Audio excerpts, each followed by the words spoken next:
Como eu tô olhando aqui alguns comentários da galera aqui, a galera é terrível. Mano, não Mas um abraço pra vocês aí. Hoje o nível tá baixo mesmo, irmão. Desencana nos comentários, manda um beijo pra galera do chat aí. Beijo pra vocês, tamo junto. Mas você veio da Bahia pra São Paulo sozinho? Não, com a minha família. Com a família. Com a minha família.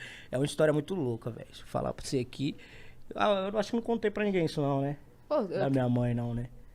Não, então conta. Gostaria de A saber. gente veio pra São Paulo porque... Por isso que eu te falei, lembra que eu falei pra você do vício da bebida? Que eu te falei, que eu falei pra vocês? Uhum. O meu pai, ele bebia muito. E aí, como ele bebia muito, ele agredia a minha mãe. Tá entendendo? E nisso, passou um tempo, a gente começou a juntar uma moeda, a minha mãe separou do meu pai. A minha mãe fugiu. Pegou eu e os meus irmãos e viemos tentar a vida em São Paulo. A gente passou o maior aperto aqui em São Paulo. Mas a vida é isso.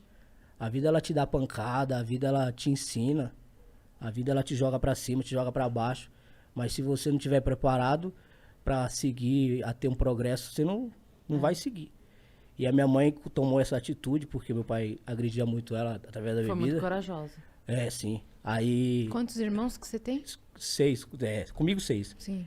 Nenhum só não, só eu, tá? Só eu sou queridinho. É. Deu xodó. Isso. Xodó. E aí a minha mãe fugiu. Juntamos dinheiro com os pessoal lá. Na época a gente pegou um busão clandestino e a gente veio.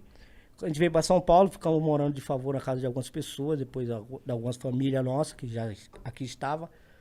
Depois a gente foi morar de aluguel. E aí foi indo. Você era criança ainda? Na época, sim, eu era criança. Eu presenciei meu pai batendo na minha mãe várias vezes, pô. Várias vezes. E os meus irmãos não podiam fazer nada. Porque eles eram os mais novos, entendeu? Imagina, um anão vendo a mãe ser agredida pelo pai. Mas o jogo virou, né? A página virou. Hoje meu pai é de boa, meu pai tem a família dele, lá no Nordeste. A minha mãe não é casada, a minha mãe não tem namorado. Mas minha mãe vive a vida de boa. Meu pai, a gente se encontrou depois desse tempo que a gente fugiu da Bahia. O Geraldo, ele sabe a gratidão que eu tenho por ele. Ele pra mim é um paizão, o Geraldo, você é doido, velho. Eu não tenho... Se eu falar pra você... eu já falei pra ele várias vezes. Se um dia alguém vir falar mal do Geraldo pra mim, a pessoa tem que entender o que é falar mal de alguém. Você precisa entender o que é falar mal de alguém. A gente tem que escutar, observar. Tem muita gente que fala mal dele. Uhum. Eu tô com um cara há quase 10 anos. A gente já passou várias situações junto. Ele já me corrigiu, já falou várias coisas pra mim. Mas uma coisa que eu tive o chapéu pra ele foi quando ele descobriu através da minha esposa, pra me conhecer meu pai. Porque na época eu não conhecia ele, não. Reencontrar ele. Porque ele saiu muito criança. Eu saí muito criança. E eu então pensei, ele não lembrava mais. e eu queria ver eles. Eu queria ver ele ou no cemitério, ou ele vivo. Aí ela, através do Geraldo, decidiu achar meu pai. Fizeram uma investigação na época, conseguiram achar ele no Nordeste, aí trouxeram ele pra São Paulo. Quando trouxeram ele pra São Paulo, aí teve um encontro, mano. Foi muito louco essa época. Emocionante pra caramba. É doido, mano. Você é louco.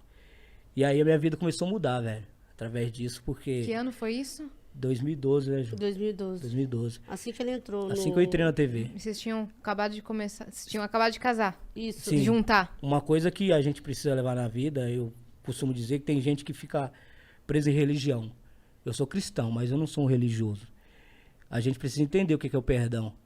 Entendeu? Se você quer ter uma vida de sucesso, uma vida de progresso, você tem que decidir perdoar as pessoas. Independente se ela deseja o mal pra você ou não. Quantas pessoas desejaram o mal pra mim? Onde eu morava na comunidade, a maioria desejou o mal pra mim. Falaram que eu nunca ia chegar onde eu cheguei. Falaram que eu não ia ser um cara top. E outras pessoas falaram, não, Marquinhos, você vai ser o cara, velho. Você vai estar na TV. Um dia eu vou ver você na TV. Um dia você vai vir aqui e vai falar o que eu falei pra você. Hoje eu tenho o prazer de ir lá, olhar pro cara e falar, você é zica, parceiro. E os outros que falaram que eu não ia chegar, ficaram tudo de braço cruzado olhando pra mim, ver o carro que eu chego, ver a vida que eu tenho hoje. Te ver todo dia na TV. Ver todo dia na TV. E essa é a eterna gratidão que eu tenho pelo Geraldo. Uhum. Que é que ele decidiu reunir meu pai através dessa homenagem que ele fez. Quebrou o protocolo que tinha. Uma situação da época que era uma falta de perdão. A minha mãe fugiu, tudo uma angústia terrível. E aí meu pai chegou, quebrou tudo. Aí tá todo mundo de boa. Aí é onde a vida começou. Aí é onde a vida começou a seguir. Porque tinha um assunto interminado, né? Sim. Quando simplesmente você desbanda, assim, e nunca mais vê, fica uma coisa interminada que no seu coração fica... Onde está meu pai? Será que... Claro. Eu quero reencontrá-lo um dia. Então, isso meio que resolveu as coisas, né? Sim. Desatou o nó que tinha entre toda a família. Um nó que tava muito amarrado, né? Muito amarrado. Um nó que tava muito amarrado. Imagina aí você... Eu sei da história porque quando a gente se falou, depois de tudo que aconteceu, ele falou, pô, filho, imagina, meu pai saiu de manhã cedo pra ir trabalhar, né? Todo sábado ele saía. Aí eles, no dia que a gente se encontrou, no dia que a gente voltou a se falar, tudo certinho, ele falou, pô, filho. Aí olhou pra mim e pros meus irmãos e falou, pô, filho, imagina aí, eu voltar do trabalho e olhar assim e falar, cadê meus filhos? Meteram marcha. Fala, e aí o cara fica desesperado, entendeu? E depois de 12, 13 anos que se encontraram. Muito tempo, hein? Muito Desculpa tempo. E ele ficou, tipo, perdeu muito, sabe? Ele, pra se reencontrar o pai dele, demorou muito. Então, assim, ele ficou sozinho, perdido. Eu fui criado sem pai, né? Mas graças a Deus, a vida é isso, né? eu acho que tudo tem um propósito. A vida é isso. Tudo tem um propósito. E depois que ele reencontrou o pai dele, ele se encontrou na vida. E é onde as coisas começaram a acontecer. Sim.